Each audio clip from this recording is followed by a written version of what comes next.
Então, boa noite para todo mundo.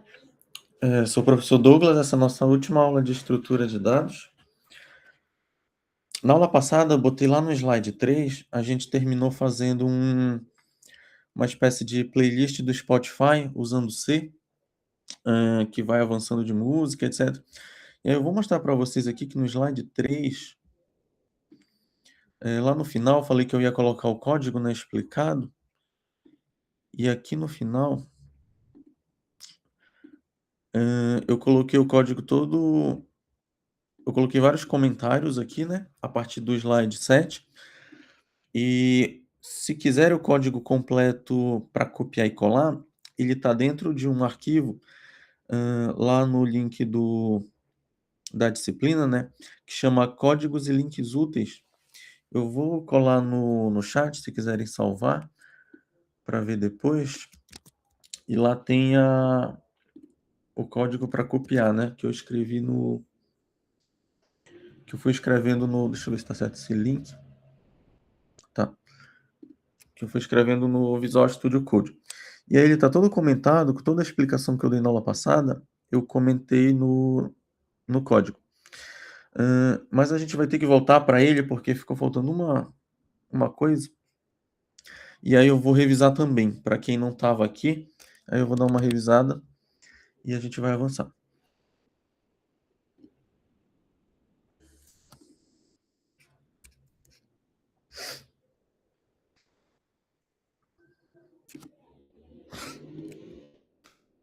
Lembrando que nesse link que eu acabei de mandar tem o slide das 4 aulas, tem esse documento, né? Tem lá o link de como instalar o componentes do C para usar no Visual Studio Code. E tem o código embaixo, e depois eu vou colar um código também no final da aula sobre um exemplo usando Python. Então, beleza. Aqui na última aula eu vou compartilhar a tela do meu Visual Studio Code para a gente revisar, porque foi uma coisa que envolveu muito código, né? Então eu sei que às vezes pode assustar um pouco, né? Principalmente em C, que as coisas são sempre muito complicadas, um pouco complicadas, e aí pode dar uma bugada na cabeça. Então eu vou dar uma revisão aqui do que a gente fez, né? O que que a gente pensou aqui? A gente estava falando sobre ponteiros, então a gente viu que o ponteiro é uma variável que ela guarda a informação de um endereço de memória. E aí eu mostrei para vocês, né?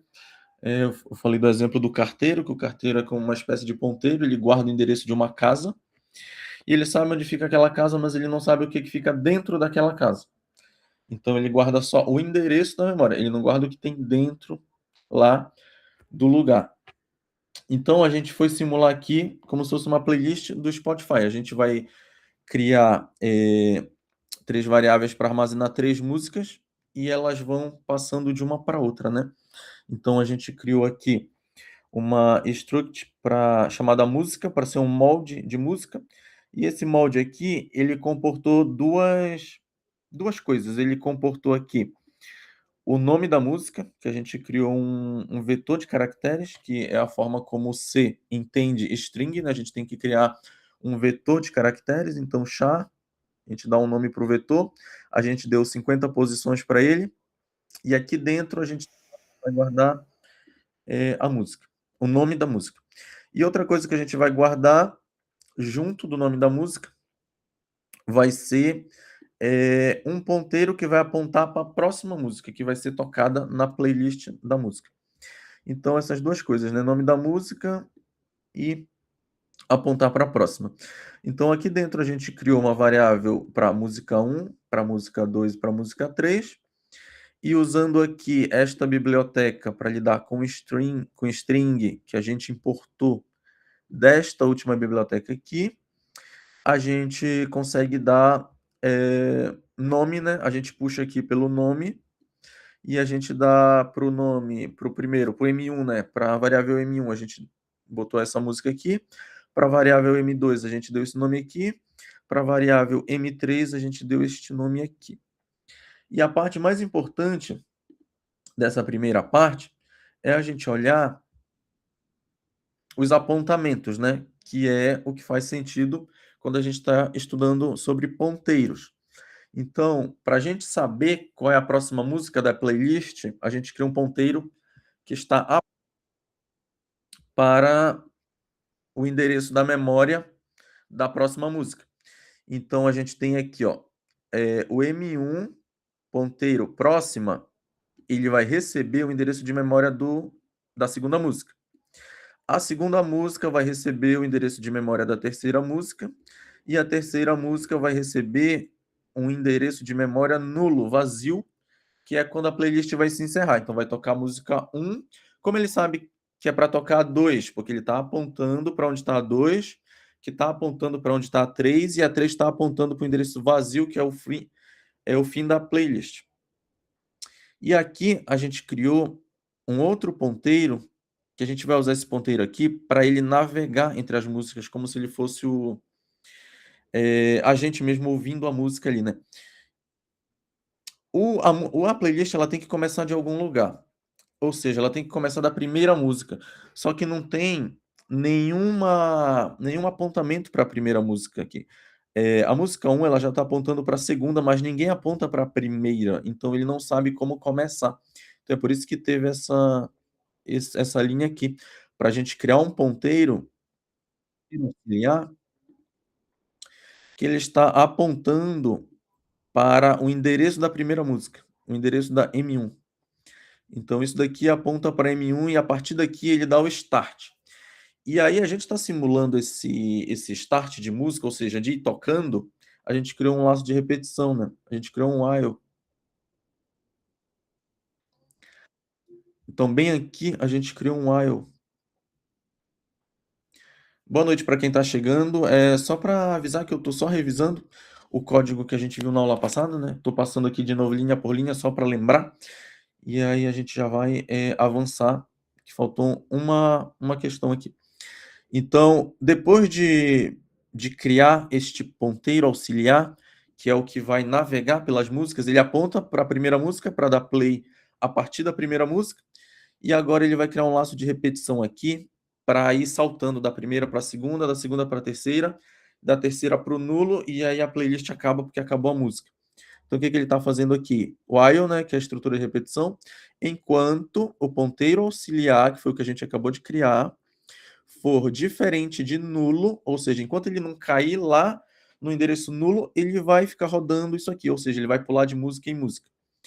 Então, a primeira coisa que a gente está imprimindo na tela, o que está tocando? O que está tocando? Está tocando o ponteiro auxiliar, que é o que está apontado para a primeira música, ou seja, está tocando a primeira música. E ele mostra o quê? Ele mostra o nome da primeira música. Ele está puxando pelo nome. Então tá tocando a primeira música, é a primeira coisa que ele imprime. Segunda coisa que ele imprime, o endereço da música atual. Ele puxa através desse, né, identificador de acesso, ele puxa o endereço da música atual, que está dentro do ponteiro auxiliar. Então ele vai puxar lá o endereço da memória onde está a música atual, só para mostrar para a gente, né, lá na hora da impressão. E ele também estava mostrando para a gente o endereço da próxima música, que ele está puxando da onde?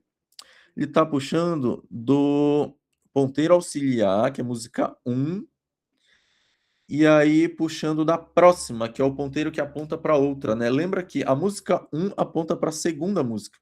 Então, quando ele faz próxima aqui, ele está apontando para a segunda música. Lembra que todos esses eles guardam duas informações. Eles guardam o nome da música e o apontamento para a próxima, que foi o que a gente criou no struct lá em cima, nesse struct música, né? Ele guarda o nome da música e ele aponta para a próxima. Então, para finalizar, o ponteiro auxiliar, que é a música atual, ele recebe o apontamento para a próxima. E aí, aqui no final, ele aponta para a música 2, então ele volta a fazer tudo de novo, porque isso daqui é um laço de repetição, né? E aí vai para 2, depois vai para 3 e depois encerra. Então foi isso aqui que a gente fez neste código em C. E aí, eu falei para vocês, né, que os ponteiros eles têm uma vantagem, que é de eles são muito rápidos para inserir coisas, porque eles não têm aquela lentidão do vetor, porque eles são é só uma questão de mudar o apontamento, você não está empurrando ninguém na fila, você só está mudando o apontamento de quem está antes ou de quem está depois. Então uma coisa que ficou faltando aqui é a gente ver, e se eu quisesse remover uma música daqui da nossa playlist, como é que a gente faz isso?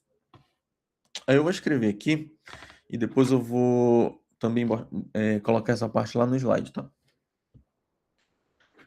Aqui no C, essa parte aqui, ela é espantosa, assim, quando ela dá um pouco de bug na cabeça, mas depois você vai ver que faz muito sentido.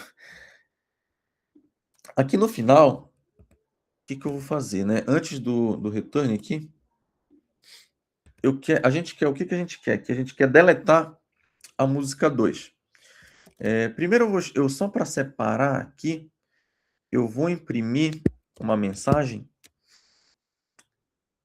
vou copiar aqui uma quebra de linha para ficar organizado.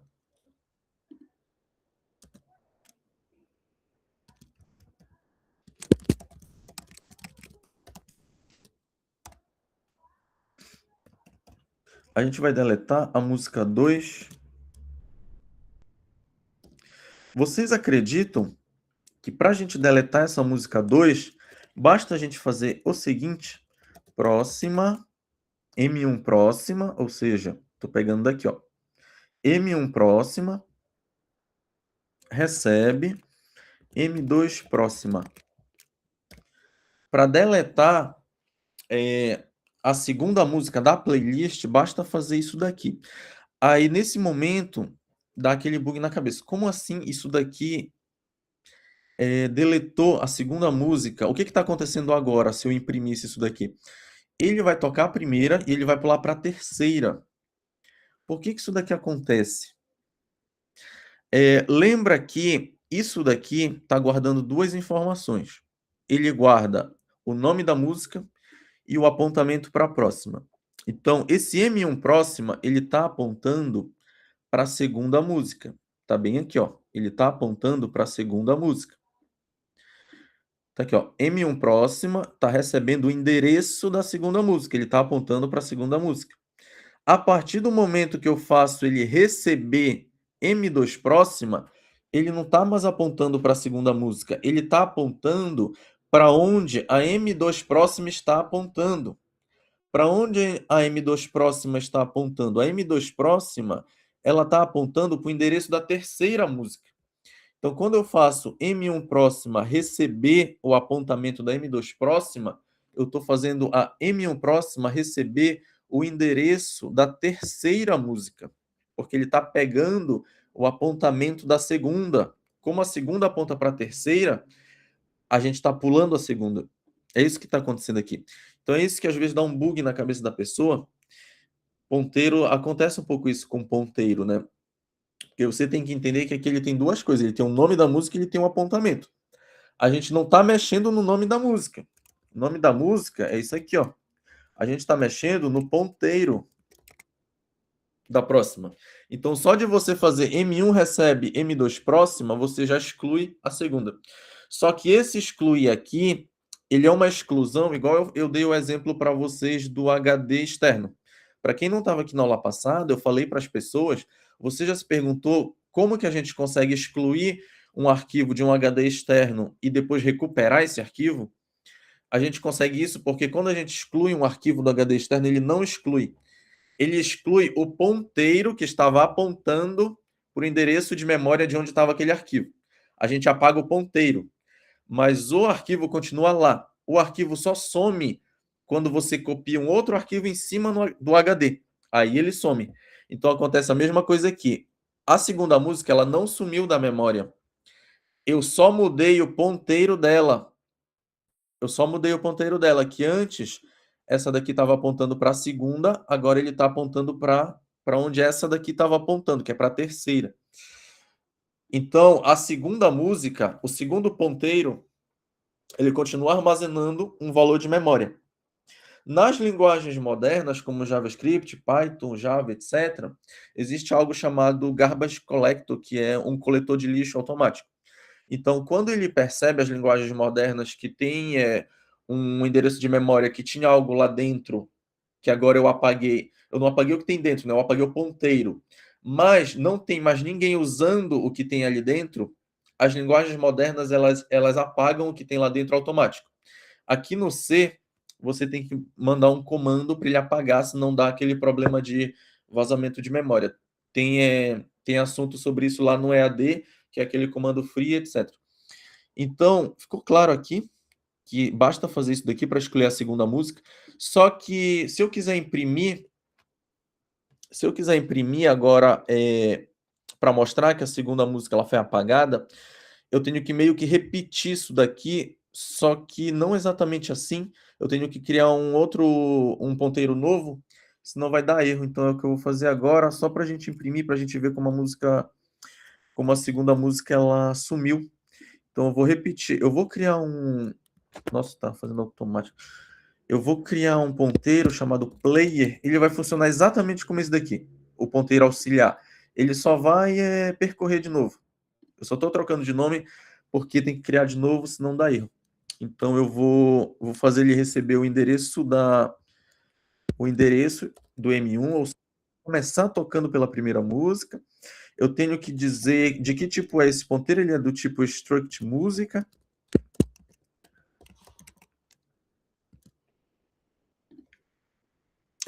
E aí eu coloco de novo aqui a estrutura de repetição, só que ela vai ser menor porque eu não vou repetir todo aquele código. Eu vou fazer enquanto o player for diferente de nulo, né? Ou seja, enquanto ele não cair lá no vazio, ele tem que continuar rodando. E aqui dentro eu vou imprimir só...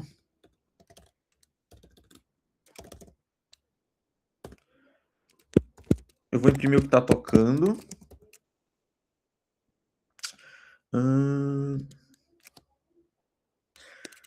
Como eu vou imprimir o que está tocando, e o que está tocando é... cadê a porcentagem? O que está tocando vai ser o nome da música, né? Lembra que é porcentagem S, porque ele pega da string, né? E aí eu vou dar uma quebra de linha para ficar mais organizado. E eu vou fazer a mesma coisa que está lá em cima. Player, puxando pelo nome, né, da música atual. E o que tem lá no final, igual essa parte aqui. Ponteiro auxiliar, recebe ponteiro auxiliar próxima. Então, vou fazer a mesma coisa aqui, né? Player, recebe player. Próxima.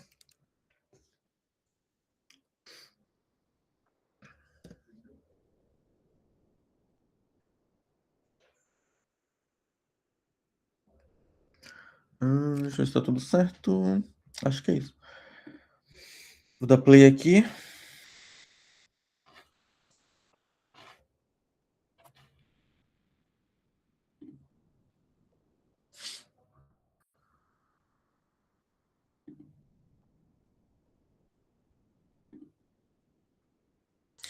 Aí ele colocou bem aqui, ó. Deletando a... como eu coloquei caractere especial aqui em música...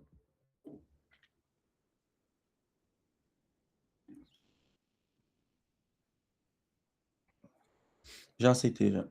Não tinha ouvido. Como eu coloquei... eu esqueci que... Ele não aceita muito bem acento, né? E ficou tudo bagunçado aqui o caractere especial. Deletando a música, né? Então ele colocou aqui a música número 1 e ele tá pulando para número 3, né? Foi o que a gente acabou de olhar.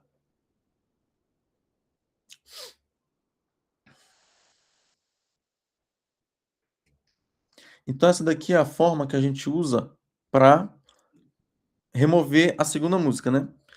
M1 recebe M2 e aí ele pula da M1 para M2. A gente só trocou o ponteiro. A gente não excluiu nada. Então essa daqui é a parte do C. Aí eu falei para vocês que eu ia dar um outro exemplo, o mesmo exemplo, na verdade, só que mostrando em JavaScript, porque para ver, né, as diferenças. Então eu vou deixar isso daqui aberto para a gente ver como é que funciona. em JavaScript. Para quem entrou agora, a gente estava na aula de ponteiro na hora passada, e aí eu estou dando um exemplo como se a gente estivesse criando uma playlist no Spotify, passando de música em música, usando ponteiros, né? E como que nas linguagens modernas, o ponteiro, assim como eu disse na aula passada, ele está implícito. Então, o apontamento, ele é implícito. A gente não vai conseguir ver no JavaScript essa questão aqui de uma coisa apontando para o endereço de memória da outra, a gente não vê, porque o JavaScript faz isso de forma implícita, né? Ele faz por detrás da linguagem, né? Para a gente não ter que ver. Então, ele trabalha um pouco mais para a gente não ter que ver. Vou criar um arquivo aqui.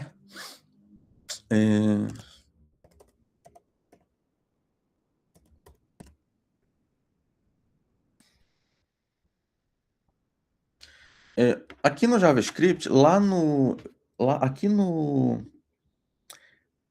aqui no C, a gente criou a struct chamada música, né?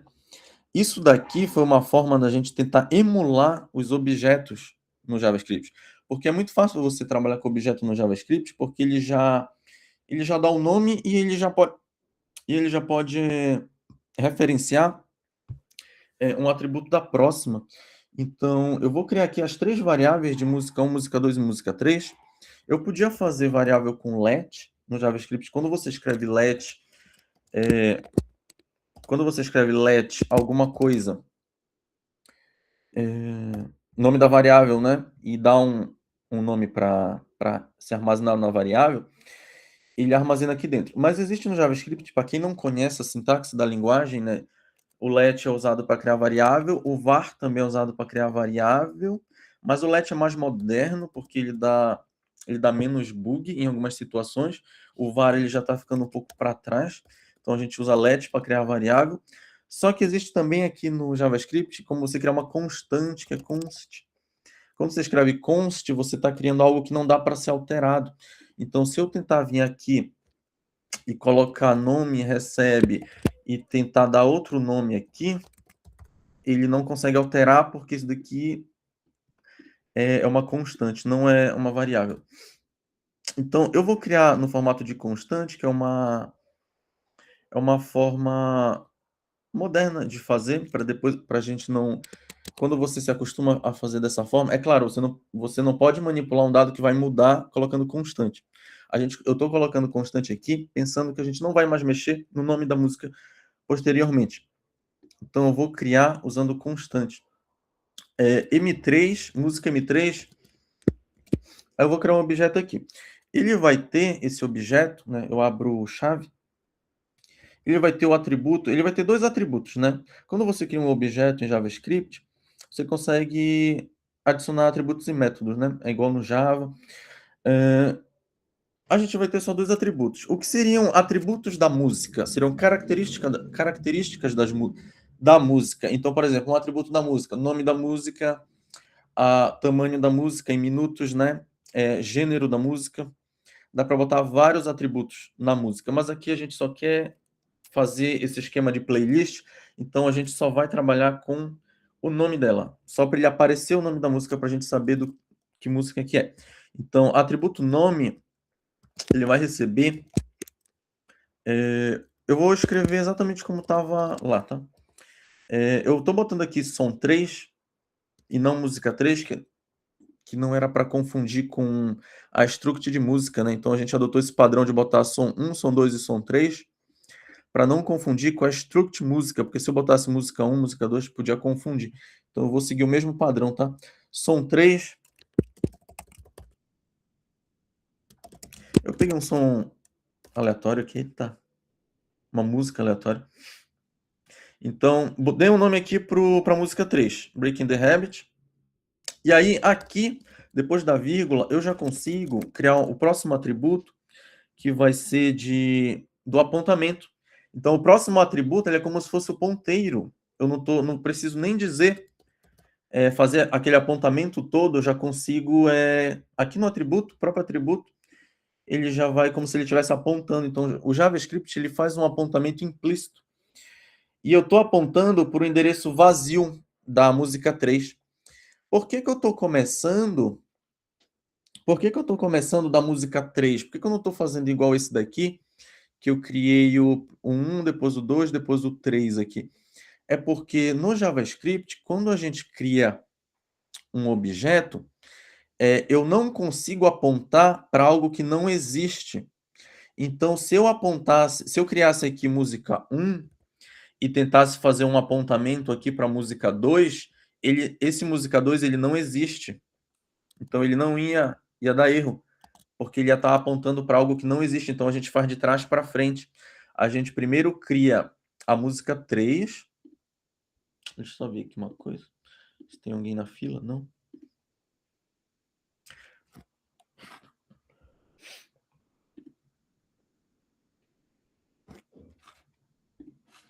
Então primeiro a gente cria a música 3, depois a 2, depois a 1. Então const m2 recebe, vou criar um objeto que vai ter atributo nome e a gente dá o nome da segunda música. Entre aspas, né, porque é string, a gente está lidando com texto.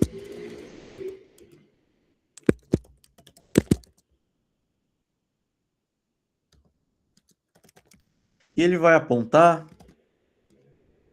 para o M3. Agora sim vai dar certo, porque o M3 já existe, então ele aponta para cá, para aquele que já existe.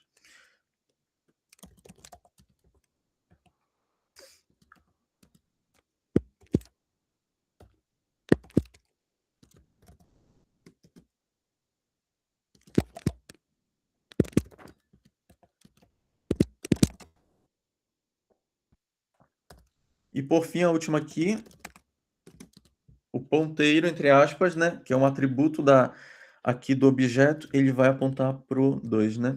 Então, M1 apontando para o 2, M2 apontando para o 3, e o M3 está apontando para o null. E aqui no JavaScript ele entende esse null automaticamente, né? Aqui no C, esse null ele só é entendido porque a gente importou uma biblioteca de códigos aqui, essa segunda aqui. Mas o JavaScript não, ele consegue entender o nulo automático. Ponto e vírgula aqui no final. Então, para a gente fazer essa parte do loop, para ele caminhar, para ele ir tocando, caminhar entre as músicas, né? Para ir tocando entre as músicas, aqui no JavaScript a gente pode criar uma função para fazer isso. Então a gente cria uma function. Vou chamar essa função de tocar playlist. Essa tocar playlist, essa função tocar playlist, aqui dentro ela vai receber um parâmetro chamado início, que depois a gente vai linkar. Isso daqui vai linkar com a primeira música, vai ser como a gente vai tocar a primeira música. Aqui dentro eu vou criar uma variável chamada atual. Essa variável atual, ela vai funcionar. Essa parte aqui, ela vai funcionar como se fosse o ponteiro auxiliar. Ou seja, o ponteiro auxiliar está apontando para a primeira música, que é de onde vai partir. Então, essa variável atual, ela vai estar armazenando a música atual que está tocando.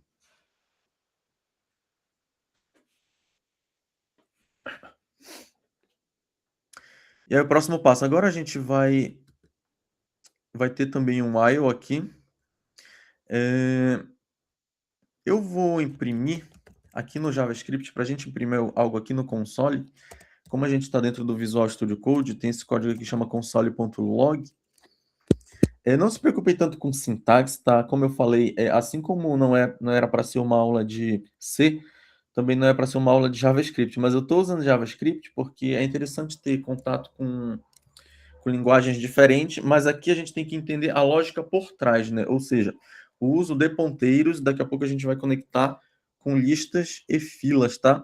Então não se preocupe tanto com sintaxe, se você não conseguir gravar o que faz cada um desses códigos, porque eu vou deixar o código naquele documento e no slide, e aí depois você, já entendendo a ideia sobre os apontamentos, depois você consegue aprofundar seus estudos na linguagem que lhe interessa. Então, aqui dentro de console log, no JavaScript, a gente consegue imprimir algo na tela ali embaixo do console. O que eu vou imprimir? Eu vou dizer que O Spotify tá tocando uma música.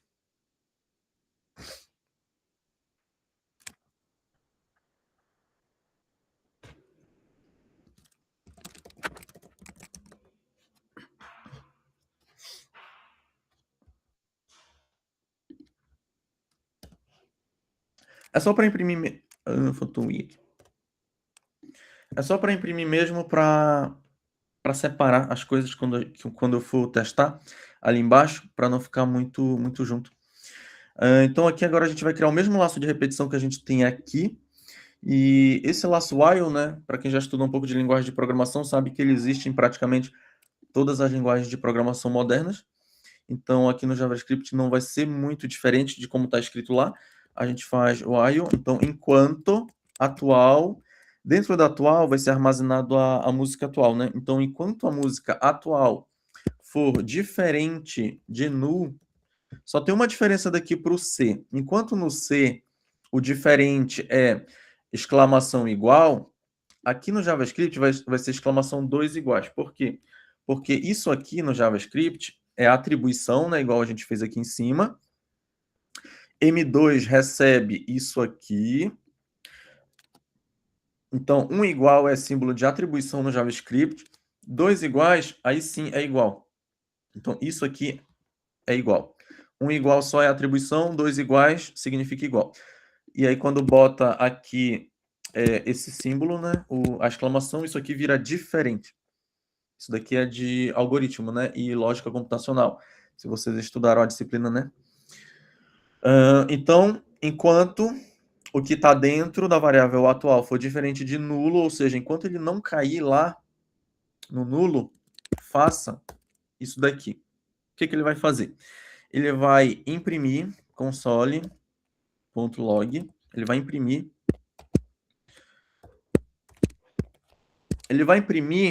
o que está tocando. E aí, aqui no JavaScript, eu vou escrever tocando, e bem aqui eu vou linkar o que está tocando. Eu poderia fazer assim, ó, atual.nome. Só que aqui no JavaScript tem uma coisa, e aí para quem quiser se aprofundar em JavaScript, já usa dessa forma, porque essa forma é mais moderna. A gente chama de template strings ou template literals, que a gente substitui essas aspas por crase. Então a gente coloca uma crase aqui tocando e a gente consegue referenciar as coisas aqui dentro com um sinal de esse sinal aqui, chave. E aqui dentro eu coloco a mesma coisa que eu ia colocar. Ou seja, ele está puxando da música atual pelo nome, né? E aqui no final a gente fecha a crase. Essa aqui é uma forma mais fácil de escrever, por incrível que pareça, porque vou dar só um exemplo aqui dessa parte. Imagina que eu quero imprimir várias strings junto com variáveis. Como é que se fazia antigamente? A gente abria aspas, aí a gente colocava aqui, por exemplo, meu nome é... Aí a gente fazia, né? Concatenava com variável nome. Aí depois concatenava com como é que chama? Mais uma string. Aí tenho... Aí concatenava, ou seja, juntava com variável idade. Aí depois você juntava com... E aí você ia juntando várias strings, ou seja, coisas entre aspas, você ia juntando com variáveis, coisas entre aspas, sinal de mais, variáveis. E da forma como é feito aqui, basta você criar isso daqui, não precisa ficar botando esse monte de sinal de mais, basta você usar essa chave e esse sinal aqui. Tudo dentro de uma mesma crase. Então é como se a aspas pegasse do início ao fim aqui, ó. Abre crase aqui, fecha a crase aqui no final, e aí é mais fácil do que fazer toda essa salada de string, sinal de mais, variável, string, sinal de mais, variável. Então essa daqui é uma forma mais moderna de lidar com string e com variáveis aqui dentro. Então a gente tem, né, a música atual vai puxar pelo nome. E olha só a diferença. Aqui no C, Tem muita coisa aqui, né. Por exemplo, a gente estava puxando o endereço da música atual, a gente estava puxando, qual que seria o endereço da próxima endereço de memória, né, da próxima música, ele mostrava pra gente lá no console. Aqui no JavaScript não dá para fazer isso, porque ele não consegue mostrar para a gente acessando esse endereço de memória, porque o JavaScript ele é uma linguagem mais moderna e ele não lida com memória de forma manual como o C. O C ele é usado para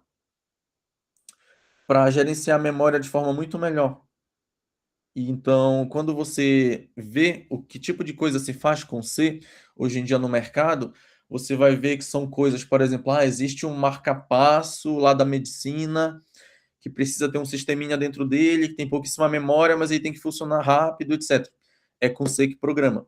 Existe lá um sisteminha embarcado que tem a ver com um frigobar inteligente, que também tem pouca memória, etc. É com C que faz. Então, é o C que faz esse tipo de coisa, assim, que você precisa ter eficiência com pouca memória, porque ele manipula a memória manualmente. Essa essas coisas aqui que o JavaScript faz, muita coisa por debaixo do pano, e ele digamos que ele fica mais lento por ter que esconder muita coisa da gente. Então acho que foi até a Patrícia que falou que seria legal se a gente tivesse alguma coisa que mostrasse, né, a gente vendo algo por trás dos panos, etc. Então, o JavaScript ele esconde muita coisa, o ponteiro é implícito, o jeito como ele gerencia a memória é implícito, então tudo isso custa, como é que chama? Recurso. E aí por isso que o C é uma linguagem mais indicada para lidar com coisas assim que tem pouca memória. Então eu não vou conseguir mostrar aqui os endereços de memória igual tá lá. A gente vai ter só essa linha aqui, que ele vai ficar percorrendo ela e puxando pelo nome, mas isso daqui só vai fazer sentido quando eu terminar aqui o código, tá? Então qual que é o próximo passo? A gente fazer o que tem bem aqui, ó, essa última linha aqui, ó. Então, o que tem dentro do atual vai receber o atual e tocar a próxima.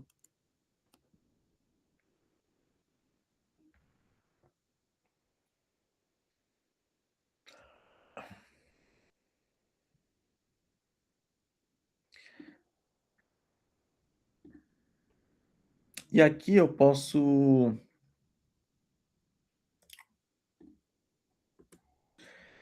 tá, eu fecho o while aqui, né, e aqui eu já posso dar um console log só para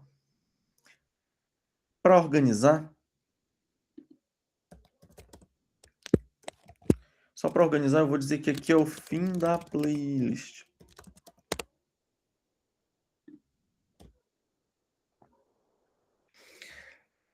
Beleza, então só recapitulando aqui, para quem não está muito familiarizado com JavaScript.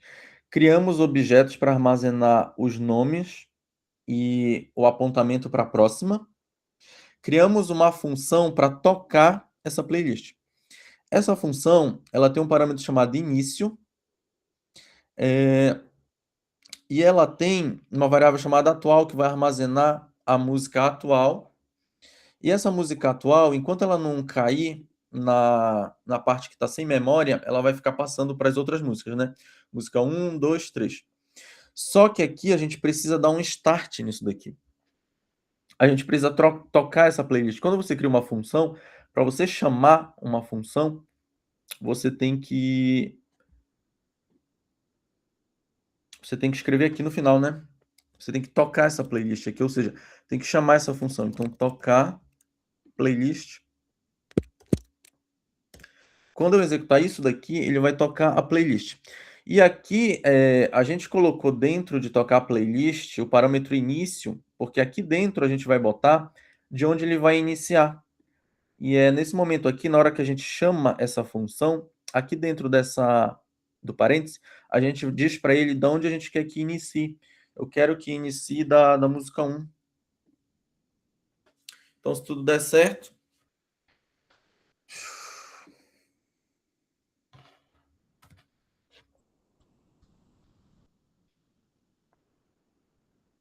Então, a gente imprimiu aqui. Deixa eu ver se está dando para ver direito. Tá, né? Então, ele imprimiu aqui, ó. Spotify tá tocando, que foi o que eu escrevi ali no console log, né. Som 1, som 2, som 3. E eu escrevi essa última parte aqui, só para ele dizer que encerrou a playlist, fim da playlist, aí ele bota aqui, ó, fim da playlist.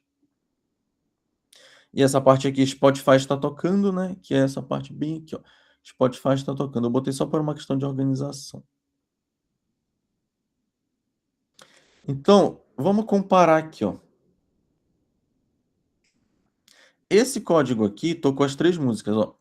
É a mesma coisa do que esse código, com exceção disso daqui, né, porque o JavaScript não faz isso daqui. Então é como se fosse isso aqui, ó. Esse código inteiro aqui é só aquilo lá. Porque o C precisa fazer coisas que o JavaScript não precisa. O C faz os ponteiros apontarem aqui, ele importa bibliotecas que ele não tem, ele lida com strings diferente aqui, né. Então o JavaScript não precisa de tudo isso, por isso que fica mais simplificado. Basta essa função de tocar com esse while aqui dentro, que ele já consegue fazer exatamente a mesma coisa. E se a gente quisesse, remover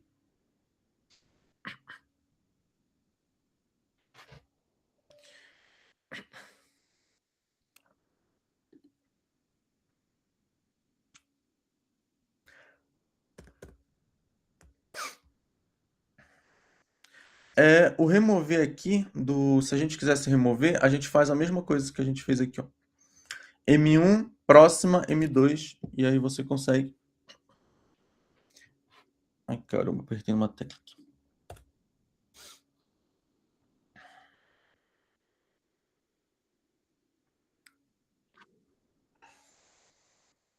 Vou já olhar, tá? Só. Pode falar, Patrícia. Eu estava aqui pensando, acho que eu vou aceitar assim o convite do pessoal lá da escola, porque está tendo umas coisas no nível técnico e tal, mas para a gente está tendo um curso lá para a gente desenvolver sistemas em Python. É como se fosse um curso de formação, mas aí vai ter duração de quase 300 horas. Eu acho que eu vou fazer assim, eu acho que é importante, né? Ah, sim, você está se aprofundando, né, em estudar Python? Sim, Aham. eu tô Eu vou deixar um querendo. código de Python no final também, exatamente disso que a gente fez. Só que, tipo assim, eu não entendo de Python, então eu não vou conseguir explicar, mas é só uma questão de curiosidade para quando se você quiser saber como é feito isso tudo aqui em Python, eu vou deixar lá no documento que eu acabei de postar aqui, vou postar de novo, vou deixar lá, se quiser saber como faz isso em Python, você dê uma olhada lá, Obrigado. Aí eu na vou botar lá. faculdade a gente podia ter também, tipo assim, uma extensão, algo assim, né?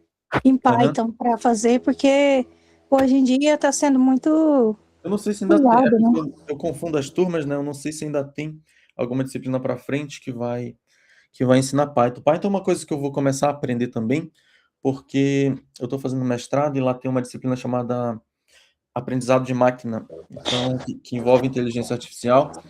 E vocês sabem, né, que inteligência artificial, a linguagem, né, que domina aí para Sim, manipular a inteligência artificial é Python, então eu vou ter que fazer um intensivão de Python, porque as aulas já começou e eu já perdi 2 aulas. Eu vou entrar seria bom, amanhã. né? Por que você não faz tipo assim, já que você vai aprender lá para o mestrado, por que você não faz para a gente, assim, um mini curso de Python? Então, isso daí fica muito complicado para mim, o meu horário é muito apertado, então fora das obrigações da faculdade fica muito difícil. É que, tipo assim, eu também não teria como fazer, né, porque eu também vou aprender, então eu aprenderia, tipo assim, junto com vocês, mas eu ainda estou aprendendo. Mas eu vou fazer um intensivão, que eu digo assim, porque, assim, a partir do momento que você aprende uma linguagem, o resto as outras fica fácil. Então eu estava olhando o código de Python para fazer isso daqui, que a gente está fazendo, e assim, você consegue até identificar essas coisas aqui lá. Quase tudo daqui, você usa também objeto lá, então quase tudo é parecido, só que tem alguns detalhes, né, então não vai ser tão difícil, eu acho, para mim. Mas acho que eu vou conseguir acompanhar as aulas, assim, eu vou ter que, pelo menos nos próximos 2 meses aí, pegar pesado, senão eu vou ficar para trás lá na disciplina, porque mestrado é difícil, né. Então, É, a única assim, última coisa que faltou aqui, só para completar, para a gente já passar ali para filas e pilhas, eu vou só imprimir que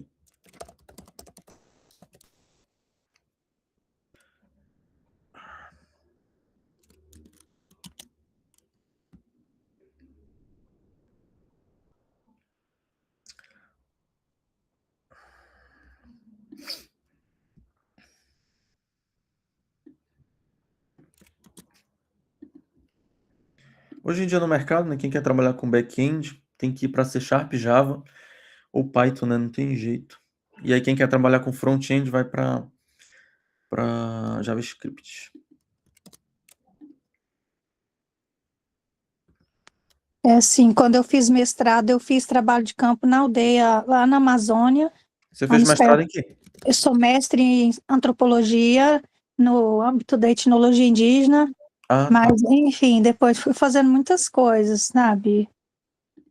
Aí agora eu estou estudando aí com vocês, estou fazendo engenharia de software, estou fazendo a pós-graduação em inteligência artificial generativa e estou fazendo Legal. aqui o curso. Estou gostando demais mesmo, está sendo muito bom para mim. Uhum. Então, só para encerrar essa parte aqui, removendo a segunda música, né, a gente fez a mesma coisa do que lá, ou seja, estamos trocando o apontamento, né? Trocando o apontamento, imprimir não. Acionei de novo a função tocar playlist, coloquei que é para começar tocando do M1, e aí ele imprimiu aqui M1 e pulou o M2, foi direto para M3. Vou compartilhar de novo o slide aqui.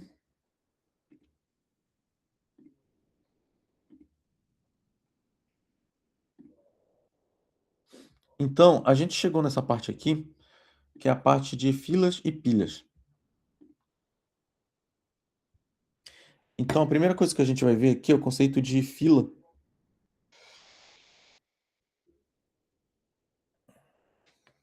Conceito de fila, né? Conceito de fila é bem autoexplicativo, né? A ordem de chegada é a lei, eu botei entre aspas aqui, e ele funciona por essa regra de first in, first out, ou seja, o primeiro que chega é o primeiro que sai, o primeiro que entra é o primeiro que sai. Novos elementos entram pelo fim e saem pelo início da fila. É uma estrutura justa, ninguém fura a fila. Então a gente pode entender fila como uma fila de banco. Você tem uma fila de banco, o primeiro que chega é o primeiro que é atendido, o último que chega vai ser o último que vai ser atendido. Então, a questão da fila, ela é bem simples. Onde que se usa no nosso universo digital, de tudo que a gente faz no digital, onde que se usa fila? Por exemplo, você vai imprimir alguma coisa, né? Então, você tem lá uma impressão. A primeira que você mandar vai ser a primeira que vai ser impressa. Ele funciona nesse esquema de fila também. Processamento de pedido no e-commerce. Quem comprou primeiro e o sistema registrou a compra primeiro, vai receber a nota fiscal primeiro. Também funciona no sistema de fila. Se você quer justiça e ordem cronológica no processamento, use uma fila. E aí eu fiz uma anotação mental aqui, exemplo, o iFood. Por que ele fala de justiça? Ia ser muito injusto, né, se você fosse implementar um sistema lá no iFood e você criasse uma fila e atendesse primeiro o último da fila. Então, chegou o último lá, você atende primeiro. O que ia acontecer? O primeiro que fez o pedido nunca ia ter o pedido dele feito, né? Porque ele sempre ia estar no final. Então, para ser justo, a gente cria no sistema esse esquema de fila e o primeiro que chegou é o primeiro que vai ser atendido. No sistema, né? No sistema é o primeiro que vai ser atendido. O que não significa que a pessoa que está preparando o teu lanche vai fazer o teu. Pode ser que ela passe na frente o que veio depois, né? Mas aí é uma coisa humana, não é uma coisa do sistema. Porque às vezes as pessoas em restaurantes, elas veem que algo é mais fácil de fazer e já faz antes de algo que é mais complexo, ou o contrário, talvez. Mas assim, no sistema, o sistema de fila é para ser o primeiro que chegou, é o primeiro que vai ser atendido. A gente vai demonstrar isso aqui no JavaScript de novo. Eu não vou mostrar isso em C, porque o C, o que acontece? Fila no C envolve coisas que estão muito distantes da gente. Como eu disse para vocês, o C, ele é feito para coisas, principalmente coisa de máquina. Para demonstrar uma fila em C, o que seria uma fila em C? Uma fila de processamento, por exemplo. Você tem lá um processamento e aí existe uma fila de requisição de alguma coisa computacional, etc., uma coisa muito distante da gente. O exemplo que a gente está dando aqui, a gente está dando exemplo de mercado, né? Exemplo de sistema, de iFood, de Spotify.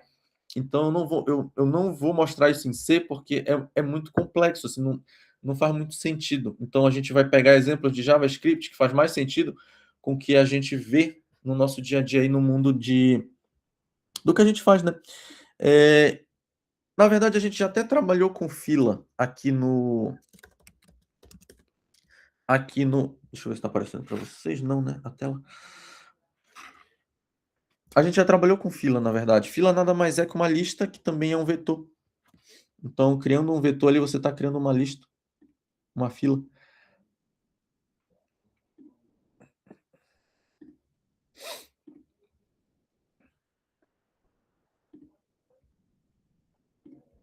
Então, só para exemplificar, se a gente quisesse criar essa fila de. Eu vou continuar no mesmo exemplo, como se fosse uma fila de reprodução. Como é que a gente faria aqui para criar uma fila no JavaScript? Você cria uma fila, vou pegar o mesmo exemplo do Spotify. Isso daqui é algo mais simples do que a gente estava fazendo com o objeto, tá? O que é uma fila aqui? É um vetor que tem vários itens dentro. Como é que cria vetor no JavaScript? Você escreve let para criar uma variável que vai armazenar um vetor. E aí, dentro do conchete, estarão os itens do vetor no JavaScript.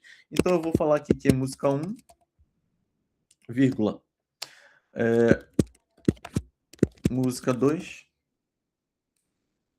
Vou criar só tem 2 itens aqui, essa lista. Aí você lembra que a fila dá para a gente adicionar coisa na fila. No mundo real, no banco, quando chega alguém, para onde que vai? Se o cara não for a fila, né?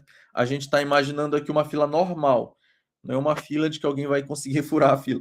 Uma fila normal. Numa fila normal, quando você adiciona um novo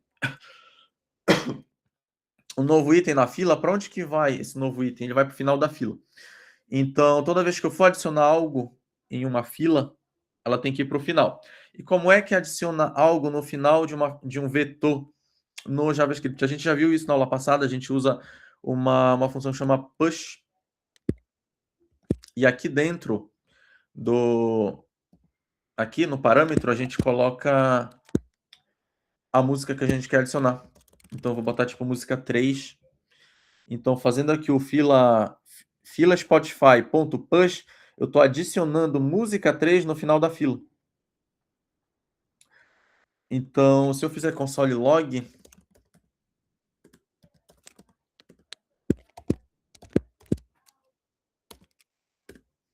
e se eu imprimir a fila do Spotify,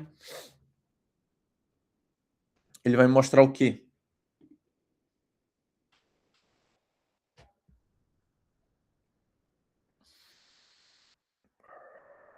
Ele vai mostrar a fila, né? Música 1, música 2, música 3. Então, a 3, ela foi lá para o final porque eu escrevi push. E o push, ele adiciona no final. Mas dá para a gente simular também como se isso daqui estivesse tocando, né? Como se tivesse... Igual a gente fez agora, só que de forma mais simplificada, como se estivesse tocando, para saber o que está tocando agora. Na verdade, para simular esse esquema de terminar de tocar uma e tocar a próxima. Então, como a gente faria, né? Eu crio uma variável chamada tocando agora. Ele vai receber a fila do Spotify. Lembra que no JavaScript, para a gente assim como dá para a gente adicionar coisa no final, dá para a gente remover coisa também, tanto do final como do início. Como a gente quer simular que você está ouvindo a música 1, ela vai acabar, ela tem que sumir, então a gente vai remover a música 1, que é como se a gente estivesse removendo removendo a primeira, né? A gente vai remover a primeira. Então, é esse código aqui. Então, dentro de tocando agora, a gente vai armazenar a remoção da primeira. Então, vou imprimir duas coisas aqui.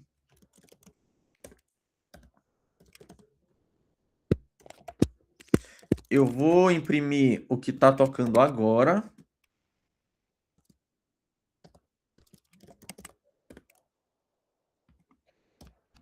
Eu vou imprimir o que está tocando agora. E eu vou imprimir também o restante da fila.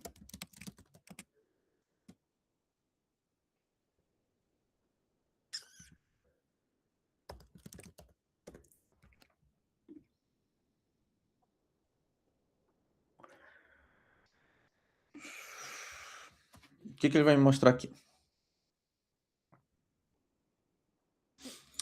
Ele vai dizer que está tocando a música 1 e o restante da fila, qual que é que está lá na playlist? Música 2 e música 3. Então, quando a música 1 acabar, vai tocar a 2. Só que a gente não está fazendo isso aqui, né? Eu só quis representar aqui que a música 1 está tocando, porque eu estou removendo ela, ou seja, ela está tocando. E o restante da fila é música 2, música 3. Se eu quiser adicionar mais música na minha playlist, eu vou dando vários push para adicionar. Então, quando você abre lá o Spotify, um carrinho de compras, um negócio lá na impressora, você vai imprimir algum documento, o que você está fazendo por trás no código é meio que isso daqui. Você está dando um push numa nova, como se fosse uma nova requisição. Então, você está dando um push lá, você clicou lá numa nova música para adicionar na sua playlist. É como se você estivesse dando um push numa nova música e ele bota lá no final da playlist. É isso daqui que acontece meio que por trás dos panos nesses esquemas que usam fila. Então, na fila, a máxima é o primeiro que chegou é o primeiro que vai sair, que vai ser atendido, digamos assim, né? E se você tiver que adicionar coisas, você vai adicionar sempre no final da fila. Esse daqui é bem simples, mas o que eu acho assim que é muito interessante mesmo é o que a gente vai olhar agora, que são as pilhas. As pilhas que eu acho que é bem legal. Porque as pilhas tem uns exemplos bem diferentes.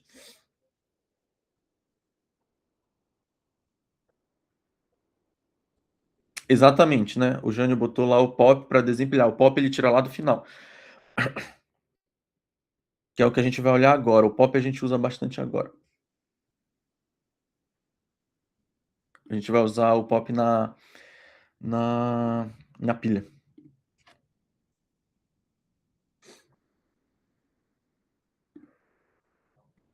Então, próximo aqui, né? Pilha. Conceito de pilha. Onde o último é o único que importa agora. Então, a pilha, ela funciona com a regra de last in, first out. O último que entra é o primeiro que sai. Vocês acreditam que isso aqui cai em concurso? Eu já vi muito em concurso, prova e ENAD também, prova que eles perguntam, né, qual que estrutura é last in, first out, qual estrutura que é first in, first out. Isso daqui cai em concurso, por incrível que pareça. Então, o último da pilha é o primeiro a sair. Eu acho que a melhor forma da gente entender pilha de forma assim super didática e vocês nunca vão esquecer é quando você olha para uma pilha de prato. Então, você acumulou vários pratos aqui. Esse daqui foi o primeiro que você botou na pilha, foi o primeiro prato. E aí você foi empilhando vários outros aqui em cima. Na hora que você for lavar, faz sentido você pegar esse aqui para lavar? Não faz sentido, porque você vai ter que ficar tirando um monte, aí pega esse daqui e lava. Aí depois você tira esse monte, aí você pega esse vermelho e lava. Não faz sentido. Então, na estrutura de pilha, o primeiro que você vai retirar é o do topo. Para mim, esse aqui é o melhor exemplo para entender pilha. O último prato que você botou aqui em cima é o primeiro que vai sair. Essa daqui é a melhor forma de entender. E aí a gente para pensar, mas onde é que existe isso daqui? Se a gente pensa na questão aqui do iFood, faz sentido o último que chegou ser o primeiro a ser atendido, na estrutura do iFood não faz sentido. Lembra que essa disciplina aqui, ela está aqui para a gente entender essas estruturas para tomar decisões dependendo do problema que a gente tem. Então, na questão do iFood não faz sentido. Mas onde é que faria sentido o último que chegou ser o primeiro a sair? Por exemplo, quando a gente está usando qualquer programa, Excel, Word, Photoshop, programas de edição, existe lá um botão que dá para voltar na ação anterior, que é o famoso Ctrl Z, né? Você apaguei sem querer essa letra O aqui, eu não queria apagar ela. Vou lá, dou Ctrl Z, ele volta. Então, o que está acontecendo aqui? O último comando que eu dei, ele vai ser o primeiro a sair. O Ctrl Z, ele funciona nessa estrutura de pilha. Ele armazena várias ações que você faz, e a última ação que você fez é a que vai ser recuperada quando você dá Ctrl Z. Então, o Ctrl Z ele funciona na estrutura de pilha. Aí tá bem aqui, eu botei no slide. Onde o computador usa no Ctrl Z, o editor guarda suas ações em uma pilha. O desfazer sempre remove a última ação realizada. Então, sem querer eu excluir a letra O, ele desfaz a última ação realizada, que foi que eu apaguei a letra O, e aí ele retorna com O. Então, o Ctrl Z ele funciona como pilha. E aí tem um outro exemplo muito interessante também, que é o que a gente vai olhar agora, que é o exemplo do navegador. Você tem no navegador vários sites que você acessa. Ele vai colocando esses sites numa estrutura de pilha. E aí, quando você clica no botão de voltar, né? Eu estou aqui no Meet. Se eu clicar no botão de voltar, eu vou voltar para onde? Eu vou voltar para o último site que eu acessei. Também funciona numa estrutura de pilha. Então a gente vai ver como é que isso funciona aqui no mais ou menos, né, no JavaScript. Essa daqui eu acho muito interessante, né, porque é muito inteligente, na verdade, terem criado essa estrutura.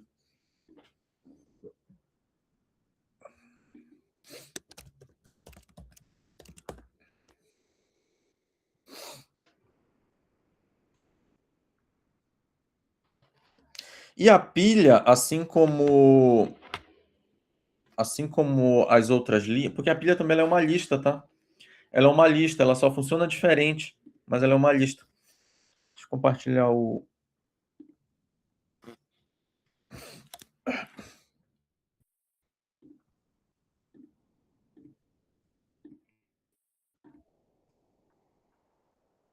Então, para a gente criar uma pilha, a gente faz semelhante à lista, ela também é um vetor. Só que ela é um vetor que inicialmente a gente não tem, ela não tem nada dentro. Então, a gente vai simular aqui como se fosse o histórico do navegador, do Google Chrome. Então, eu vou criar uma variável chamada histórico, que vai receber um vetor. O que vai ter dentro desse vetor? Vai ter os nossos acessos. Só que os nossos acessos, eles vão ser acessados no momento que a gente acessar. Então, não faz sentido eu botar aqui dentro já os nossos acessos, porque você acessa, o navegador entende esse acesso e bota dentro de uma pilha. É isso que ele faz. Então, como é que a gente faz para colocar coisas dentro desse acesso? Exatamente como a gente colocou ainda agora, né? Então, eu vou pegar aqui histórico.push e aqui dentro eu vou botar um primeiro acesso. É como se eu tivesse feito um acesso. A partir do momento que eu acessei um site, é como se ele fizesse um push lá dentro. E aí eu acessei aqui google.com. Primeiro site que eu acessei. Aí eu estava lá no Google, né? Depois eu fui lá no navegador e eu escrevi outro site lá no navegador e ele fez outro push para youtube.com. Acessei um segundo site, youtube.com. Aí, de novo, fui lá na barra do endereço do navegador, vou acessar um outro site, é como se ele fizesse um terceiro push, que ele vai acessar agora github.com. Então, acessei 3 sites, e esses 3 sites, eles entraram aqui dentro do meu vetor. Agora, esse meu vetor não está mais vazio, né? eu coloquei 3 pushes dentro aqui do vetor. Se eu imprimir isso daqui, eu vou imprimir ele aqui no console.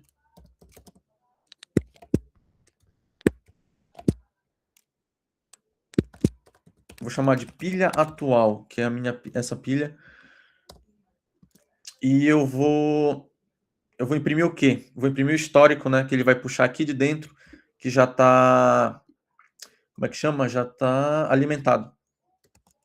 Já alimentei aqui, né? Então ele vai puxar de histórico. Então, se eu der play aqui, o que que vai acontecer? Ele vai me mostrar.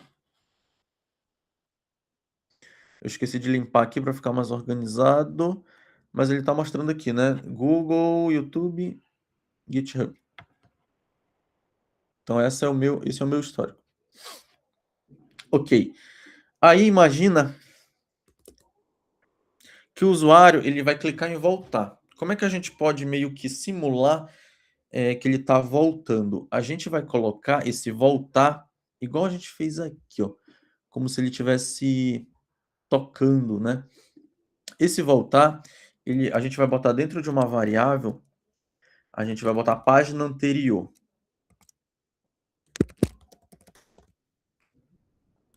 A página anterior, ela está recebendo o histórico, estou criando uma variável, né? Variável página anterior, ela vai receber um quê? Um pop, aí sim foi o que esqueci o nome do aluno, né? Escreveu aí no chat. Então, ela vai receber um pop, ou seja, o que que você está fazendo aqui? Isso é uma pilha. Então, ele está removendo o último acesso. O último site que a gente entrou foi o GitHub. Então, se eu apertar para voltar, ele vai remover o GitHub. Então, aqui ele está removendo o GitHub. Então, se eu venho aqui em console, vou imprimir aqui em console.log, eu vou botar 2 aqui para a gente ver. Olha, voltando de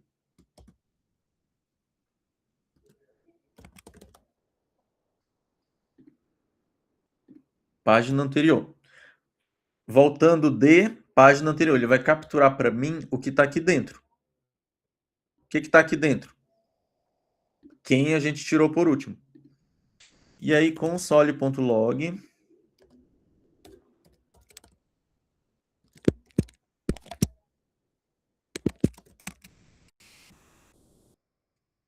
A partir do momento que a gente já removeu a página anterior, a gente precisa dizer aqui onde a gente está agora. Como é que a gente pode fazer isso? Você tem o histórico, né? Eu vou escrever aqui histórico para ele saber que é para puxar do histórico. E aí ele precisa puxar diretamente de dentro do vetor. O que que ele vai puxar de dentro do vetor? Para isso daqui ser algo rápido, eu podia jogar aqui dentro que a gente tá atualmente no YouTube, né? Eu podia jogar YouTube aqui dentro. Só que isso daqui não é nem um pouco prático, né? Porque não ia funcionar. Ele tem que, porque nem sempre vai ser o YouTube a página anterior. Ele tem que ir para a página anterior, independente do que tem aqui. Então, eu não posso simplesmente jogar YouTube aqui dentro.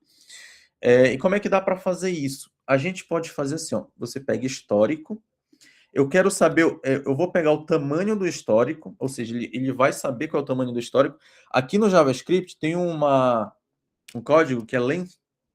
Esse código aqui, length, ele captura o tamanho de algo. Ele pode pegar o tamanho do vetor, por exemplo. Quando a gente faz ponto length, ele sabe o tamanho do vetor. Ele sabe que o vetor ele está com 3 posições aqui.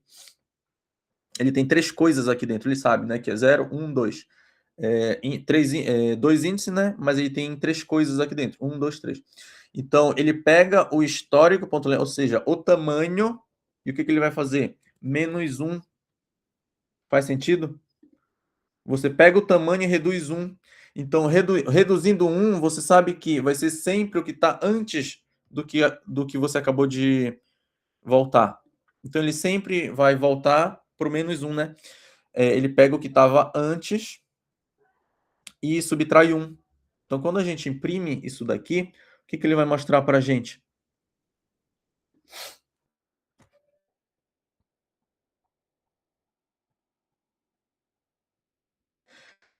Ele vai imprimir, ó, Estamos voltando de onde? Clicamos aqui para voltar, ele faz um pop aqui no final, remove o GitHub e coloca nessa variável. Aí eu estou imprimindo esta variável para dizer que estamos voltando de página anterior, que foi GitHub, e a gente já está em outra página. Qual página que a gente está? A gente está na página GitHub -1. Quem é que está no GitHub -1? Nesse caso é o YouTube, né? Então, YouTube. Aí ele bota aqui, ó, agora estamos em YouTube. Então, esse esquema aqui, ele meio que simula o que seria esta pilha de coisas no histórico do navegador. É dessa forma que o Google Chrome faz? Não exatamente, mas assim, pode ter certeza que ele usa pilha. Ele pode usar de uma forma mais complexa com os dados, mas ele usa pilha e é dessa forma aqui de usar, de adicionar coisas nos vetores, né? Só que é de forma muito mais complexa que o navegador faz, mas é pilha. Então esse daqui é o exemplo de um esqueminha, né, que é para representar o histórico do navegador. Deixa eu voltar aqui.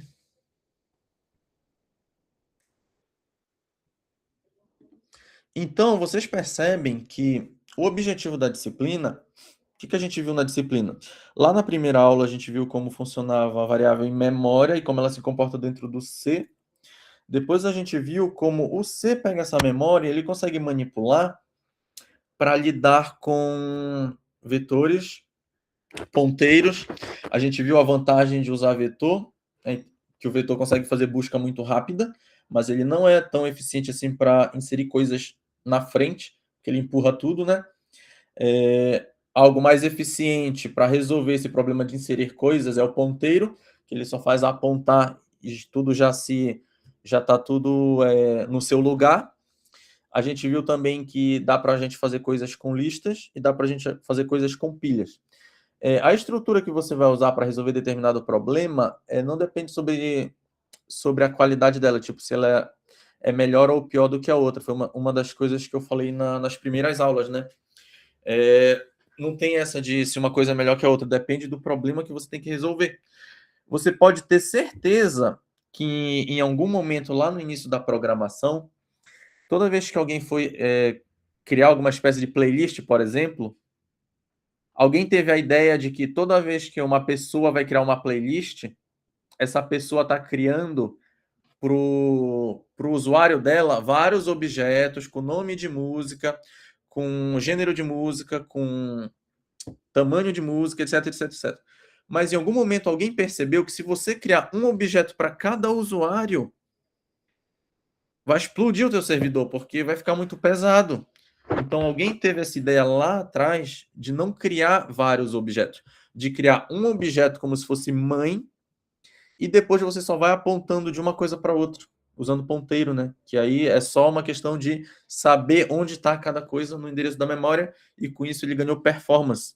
Então alguém teve essa sacada e percebeu que existia uma estrutura muito mais interessante de lidar com essa situação do que usar, por exemplo, vetor, entendeu? Então, estrutura de dados é isso, é você entender a base das estruturas.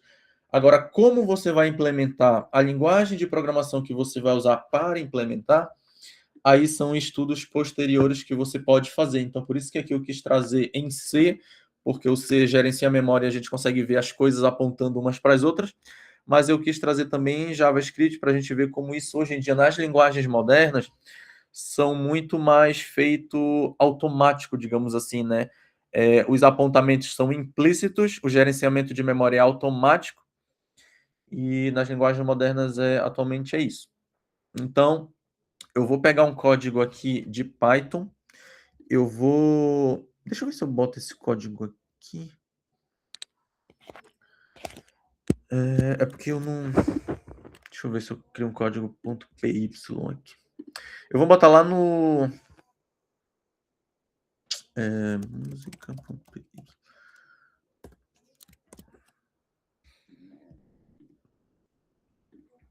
Vou compartilhar rapidinho só a nível de curiosidade, a gente já está encerrando a aula.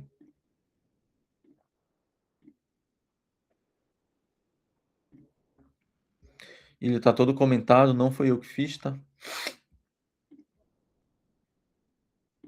E aqui você percebe algumas coisas parecidas, olha, ele cria a classe música parecido como o C criou o struct música, parecido como o Java, script criou o objeto.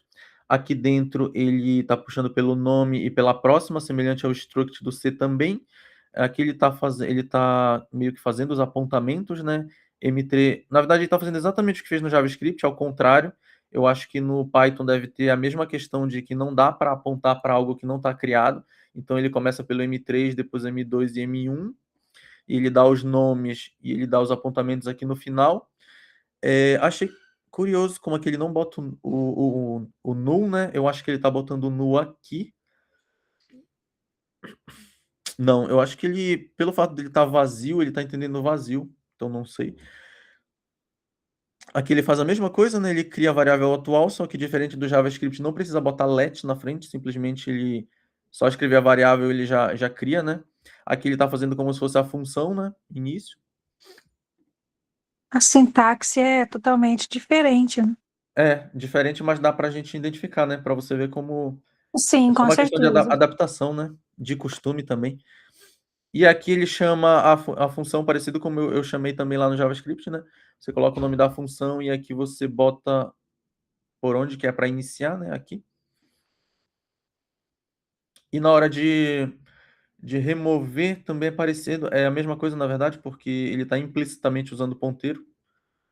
Então a forma de remover é igual também. Então você vê que não está muito distante do que a gente viu, mas eu vou deixar lá no documento, né? A nível de curiosidade, para quem gosta mais de Python e quiser testar ou quiser incluir uma outra música, remover uma outra música, pode fazer. Então, eu vou encerrar a aula por aqui. Obrigado por quem compareceu. Quem tiver comigo aí na próxima aula, eu nem sei ainda qual é a disciplina, mas talvez seja até uma continuação aqui da estrutura de dados, que é uma coisa um pouco mais complexa, sobre busca, etc. Então, valeu, até o próximo e bom descanso para todo mundo. Os materiais estão no link, né? Eu vou postar no YouTube esse vídeo e no comentário vai ter o link do material também, tá? Até a próxima. Tchau.